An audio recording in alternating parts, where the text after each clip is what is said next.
আসসালামু আলাইকুম, সবাইকে আমন্ত্রণ জানাচ্ছি এখনকার বিশেষ সংবাদে। প্রথমেই জানিয়ে দিচ্ছি সংবাদ শিরোনাম। বরাদ্দ বেড়েছে সরকারি চাকরিজীবীদের বেতন ভাতায়। জানিয়ে দিচ্ছি বিস্তারিত। 2024-25 অর্থ বছরের বাজেটে সরকারি চাকরিজীবীদের বেতন ভাতায় রাখা হয়েছে 81,580 কোটি টাকা, যা গত বছরের তুলনায় 3,686 কোটি টাকা বেশি। এর মধ্যে কর্মকর্তাদের বেতন বাবদ 12,758 কোটি এবং কর্মচারীদের বেতন বাবদ 29,403 কোটি টাকা ব্যয় হবে। কর্মকর্তা কর্মচারীদের ভাতা বাবদ ব্যয় হবে 39,419 কোটি টাকা।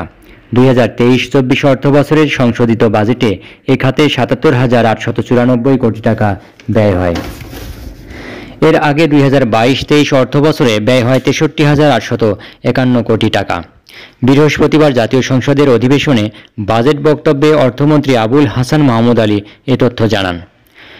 দর্শক, এই ছিল সরকারি চাকরিজীবীদের জন্য বাজেটে বরাদ্দ সংক্রান্ত বিশেষ খবর। পরবর্তী সংবাদের আপডেট জানতে চ্যানেলটি সাবস্ক্রাইব করুন এবং বেল আইকনটি প্রেস করুন। ধন্যবাদ সবাইকে।